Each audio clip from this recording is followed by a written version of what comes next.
بدعت کا بیان. کس کا بیان ہے؟ دیکھو ہر نئی چیز کو بدعت کہتے ہیں. ہر نئی چیز کو بدعت کے معنی نئی چیز. بدعت کے معنی نئی چیز. دو طرح کا معنی ہوتا ہے. ایک ہوتا ہے لغوی. کیا لغوی کا مطلب یہ ہوا ڈکشنری میں کیا ہے. ڈکشنری میں کیا ہے. اور ایک ہوتا ہے اصطلاحی. کیا ہوتا ہے؟ اصطلاحی. ایک ہوتا ہے لغوی یعنی لغت میں اس کا معنی کیا ہے, ڈکشنری میں اس کا معنی کیا ہے. اور ایک ہوتا ہے اصطلاحی. کیا ہوتا ہے؟ اصطلاحی. تو بدعت کا لغوی معنی یعنی ڈکشنری کے اعتبار سے کیا معنی ہے اس کا؟ نئی چیز. کیا؟ نئی چیز.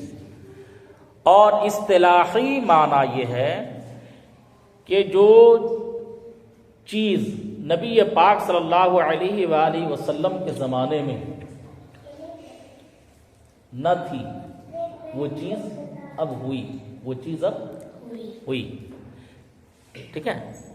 یعنی نبی پاک صلی اللہ علیہ وسلم نے جس چیز کو کیا, جس چیز کو کرنے کا حکم دیا, یا نبی پاک صلی اللہ علیہ وسلم کے سامنے کوئی آدمی نے کچھ کام کیا اور نبی نے اسے ٹوکا نہیں, تو اسے وہ حدیث بھی ہو گئی. کیا ہو گئی وہ؟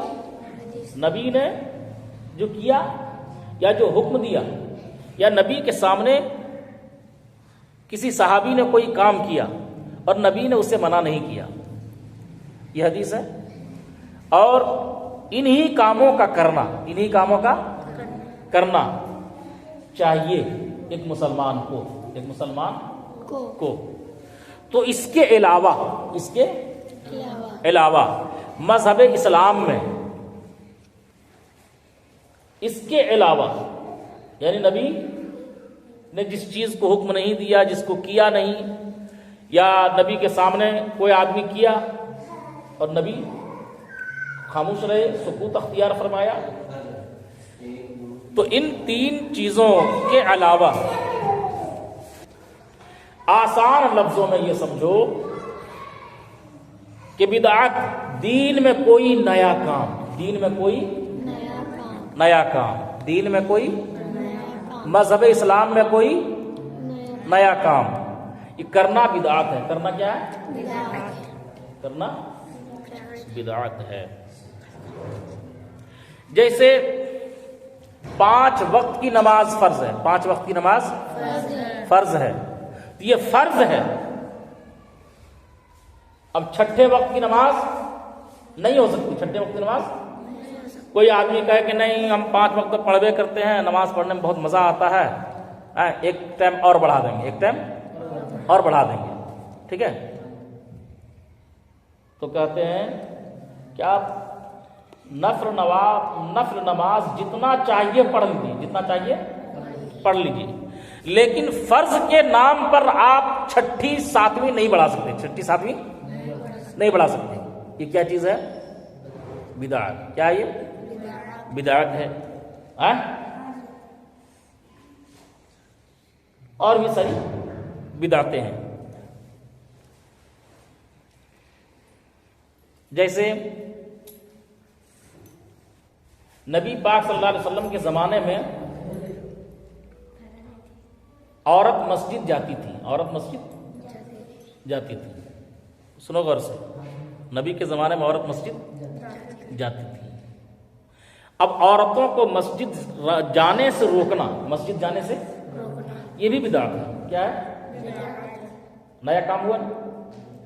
جس کو نبی نے منع نہیں کیا اس کو بعد میں کیسے منع کیا گیا؟ منع نہیں ہونا چاہیے. تو یہ بدعت ہوا نا. تو کیوں منع کیا گیا؟ لمبی چوڑی بحث ہے. اس میں آدمی کو علم والے گفتگو کرتے ہیں, جن کے پاس علم ہے وہ گفتگو کرتے ہیں. اتنا جان لو کہ نبی پاک صلی اللہ علیہ وسلم کے زمانے میں عورتیں مسجد جاتی تھی, اور پھر ابو بکر کے زمانے میں بھی عورتیں مسجد گئی. ابو بکر کون ہے پتا ہے کہ نہیں؟ حضرت ابو بکر صدیق، یہ نبی پاک صلی اللہ علیہ وسلم کے پردہ کر جانے کے بعد یہ پہلا خلیفہ ہے. کون ہے یہ؟ 4 خلیفہ. کتنے خلیفہ ہیں؟ 4. حضرت ابو بکر صدیق پہلا، دوسرے میں حضرت عمر فاروق، تیسرا حضرت عثمان غنی، چوتھا حضرت علی رضی اللہ تعالیٰ عنہ. 4 خلیفہ گزرے. کیا خلیفہ گزرے؟ 4 خلیفہ گزرے. تو نبی کے زمانے میں بھی اور حضرت ابو بکر صدیق جو پہلا خلیفہ ہے ان کے زمانے میں بھی عورتیں مسجد جاتی تھی. حضرت عمر کا جب زمانہ آیا تو ان کے زمانے میں بھی عورتیں مسجد جاتی تھی، لیکن مسجد میں ایک مرتبہ کچھ کانڈ ہو گیا. کیا ہو گیا؟ کانڈ ہو گیا. وہی بات آ رہی. نماز پڑھنے گیا تھا تو نماز آدمی کا عبادت کرنے جاتا ہے تو وہاں پر تاک جھانک شروع کر دیا. کیا کر دیا؟ تو مسجد عبادت کی جگہ ہے نا. اب وہاں پر مسجد عبادت کی جگہ وہاں پر لڑکا لڑکی تاک جھانک کرے تو غلط بات ہے کہ نہیں؟ غلط بات ہے. تو حضرت عمر رضی اللہ تعالیٰ عنہ، کون؟ جو خلیفہ دوم ہے، دوسرا خلیفہ ہے، حضرت عمر رضی اللہ تعالیٰ عنہ نے منع فرما دیا کہ عورتیں گھر میں پڑھیں، عورتیں گھر میں پڑھیں. کیوں؟ اس برائی کو دیکھتے ہوئے، اس برائی کو دیکھتے ہوئے منع فرما دیا. ٹھیک ہے. بدعت تو ہے کہ عورتیں گھر میں پڑھیں، عورتوں کو مسجد جانے سے روکا گیا، یہ بدعت ہے. لیکن ایک خلیفہ نے فیصلہ فرما دیا، اور خلیفہ کی موجودگی میں جتنے صحابہ تھے، جتنے صحابہ کس کو کہتے پتا ہے؟ نہیں پتا ہے. اس کو چھوٹی چھوٹی بات سے معلوم کرو. دیکھو صحابی کا مرتبہ بہت اونچا ہے. صحابی کا مرتبہ سب سے اونچا مقام نبیوں کا ہے. سب سے اونچا مقام، اور نبیوں میں بھی سب سے اونچا مقام ہمارے نبی کا ہے. سب سے اونچا مقام کس کا ہے؟ پوری بات سنو. سب سے اونچا مقام نبیوں کا ہے، اور نبیوں میں سب سے اونچا مقام ہمارے نبی کا ہے. اور نبیوں کے بعد سب سے زیادہ مرتبہ کن کا ہے؟ صحابہ کا.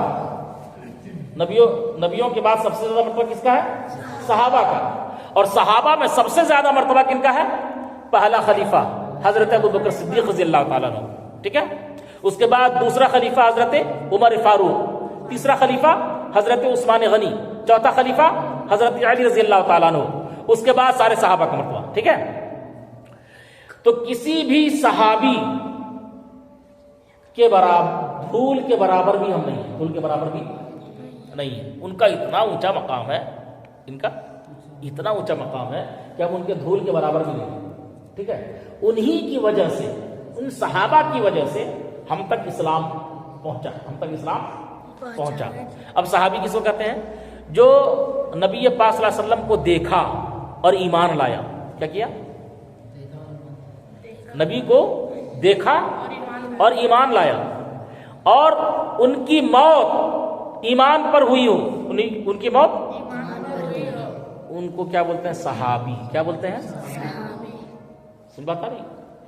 اور صحابی کا جمع ہے صحابہ. صحابی کا جمع کتابوں میں پڑھے گی صحابہ کرام ہے نا. تو صحابی کا جمع کیا؟ اردو میں سوال آیا صحابی کا جمع کیا؟ تو صحابی کا جمع کیا؟ صحابہ. اصحاب بھی آتا ہے، صحاب بھی آتا ہے. تو صحابہ کرام کا مرتبہ بہت بلند ہے. ٹھیک. صحابی کسے کہتا بتاؤ تو اب بولو. صحابی کسے کہتا ہے؟ بولو. جس نے ہمارے نبی کو دیکھا اور آگے پھر سنو. صحابی کسے کہتے ہیں؟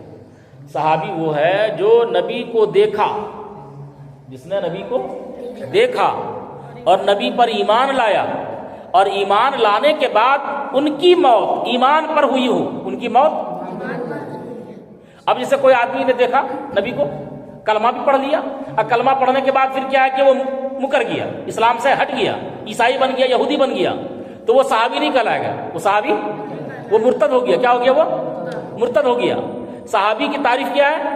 کہ جس نے نبی کو اپنی آنکھ سے دیکھا، جس نے نبی کو آنکھ سے دیکھا اور نبی کا کلمہ پڑھا، اور پھر وہ حالت ایمان میں، حالت ایمان میں یعنی ایمان کی حالت پر ان کی موت ہوئی ہو، وہ کون ہے؟ صحابی ہے. تو صحابی کا اتنا مرتبہ ہے، اتنا مرتبہ ہے کہ قرآن پاک میں آیا رضی اللہ عنہم ورضوا عنہ، کہ اللہ رب العزت صحابہ سے راضی ہے اور صحابہ بھی اللہ سے راضی ہے، صحابہ بھی اللہ سے راضی ہے. اس لیے کسی بھی صحابہ کی شان میں گستاخی گمراہی ہے. کیا ہے؟ کسی بھی صحابہ کی شان میں گستاخی گمراہی. تو صحابی سمجھ گئی.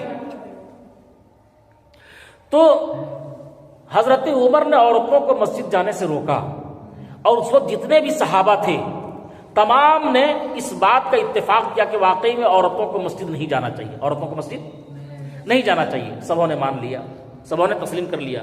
اب کیا ہو گیا کہ اس فیصلے پر حضرت عمر نے جو حکم دیا، اس فیصلے پر تمام صحابہ کرام کا اجماع ہو گیا. کیا ہو گیا؟ اجماع ہو گیا. اور نبی پاک صلی اللہ علیہ وسلم کی ایک حدیث پاک ہے، نبی فرماتے ہیں کہ میرے بعد جب میں دنیا سے گزر جاؤں، ظاہری حیات سے پردہ کر جاؤں، تو میرے بعد خلفائے راشدین کے طریقے پر چلنا. خلفائے راشدین کے طریقے پر چلنا. اب خلفائے راشدین کے طریقے پر چلنے کا مطلب کیا ہوا؟ میں خلفائے راشدین جو حکم دیں اس پر عمل کرنا. ٹھیک ہے؟ خلفائے راشدین جو حکم دیں اس پر عمل کرنا. یہ تو عورتوں والی بات ہو گئی. اب دوسری بات سنو، بدعت کی مثال.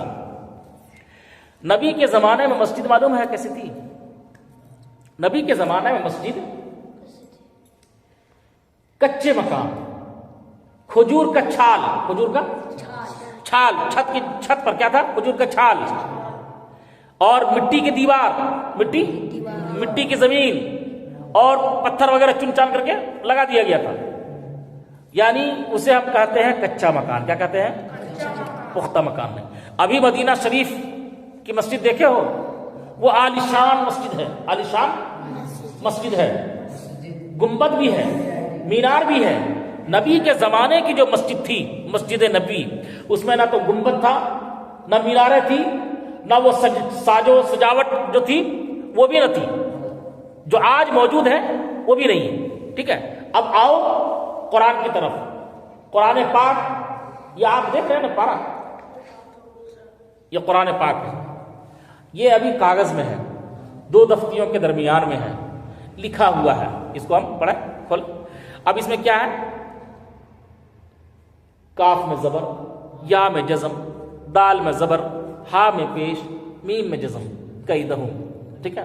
عربی جو لوگ تھے، عربی، تو ان کے لیے نبی کے زمانے میں یہ زبر زیر پیش نہیں تھا. میری بات سمجھو. کیا بولے؟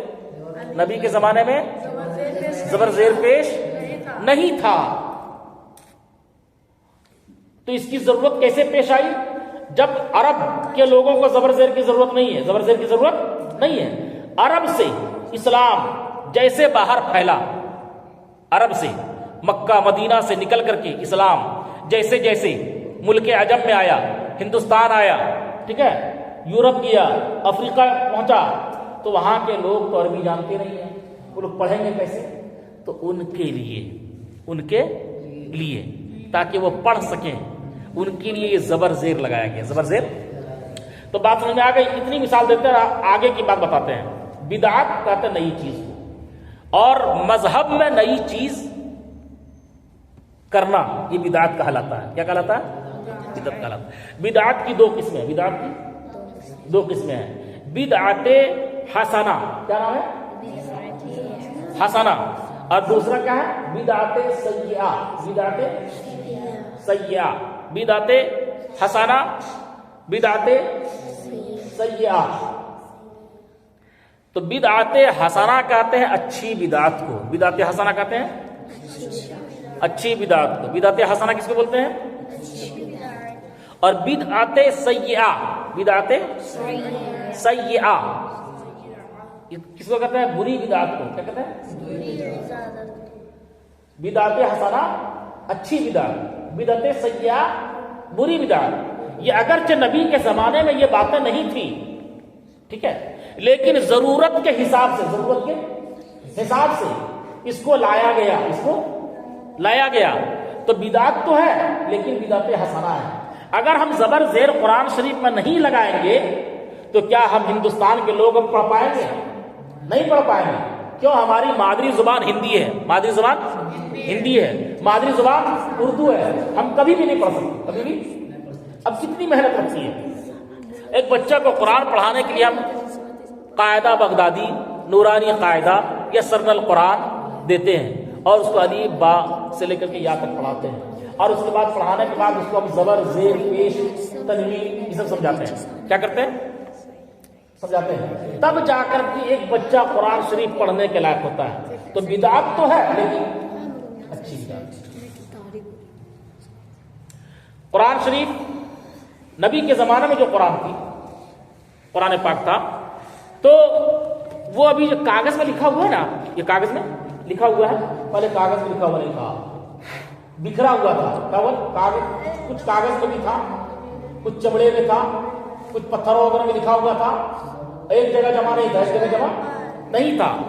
یہ حضرت ابوبکر صدیق رضی اللہ تعالیٰ عنہ، حضرت ابوبکر صدیق رضی اللہ تعالیٰ عنہ کے زمانے میں ایک جنگ ہوئی جس میں ہزاروں حافظ قرآن شہید ہو گئے، حافظ قرآن شہید ہو گئے۔ تو حضرت عمر نے مشورہ دیا تھا کہ قرآن کو ایک جگہ جمع کر دیا جائے، قرآن کو ایک جگہ جمع کر دیا جائے، اور حضرت ابوبکر صدیق کے زمانے سے یہ شروع ہو گیا تھا جمع کرنا، ٹھیک ہے۔ اور پورا مکمل کب ہوا؟ حضرت عثمان غنی تیسرا خلیفہ کے زمانے میں، تیسرا خلیفہ کے زمانے میں۔ قرآن شریف میں دیکھنا، تم بھاگ جاؤ گے، قرآن شریف میں دیکھنا لکھا ہوا عین، کیا لکھا ہوا ہے؟ لکھو، لکھا ہوا نا جگہ جگہ عین لکھا ہوا، عین کیا ہے؟ یعنی عین سے عثمان، عین سے حضرت عثمان غنی رضی اللہ تعالیٰ عنہ کے زمانے میں یہ قرآن کو ایک کتابی شکل دی گئی، قرآن کو کتابی۔ حضرت عثمان غنی کے زمانے سے پہلے تک لوگ اپنے سینے میں قرآن کو حفظ کیے ہوئے تھے، یاد کیے ہوئے تھے زبانی طور پر، زبانی، لیکن ضرورت پیش آئی کہ اس کو ایک جگہ جمع کر دیا جائے۔ تو قرآن کو ایک جگہ جمع کر دینا یہ بھی بدعت ہے۔ کیا ہے؟ بدعت ہے، لیکن کون بدعت ہے؟ بدعت حسنہ، اچھی بدعت۔ بدعت سیئہ کسے بولتے ہیں؟ بری بدعت۔ تو یہ ضرور ہے کہ ایک جگہ جمع کر دیا گیا ہے، لیکن کون سی بدعت ہے؟ اس لیے ہم ہر بدعت کو خراب نہیں کہہ سکتے، ہر بدعت کو خراب نہیں کہہ سکتے۔ علم نحو، علم کلام، علم منطق، یہ سب سارے علم ہے، ٹھیک ہے؟ یہ سب نبی کے زمانے کے بعد کا علم ہے، نبی کے زمانے کا بعد کا علم ہے۔ یہ بھی علم بدعت ہے، یہ بھی علم۔ تو کیا پڑھنا چھوڑ دو گے؟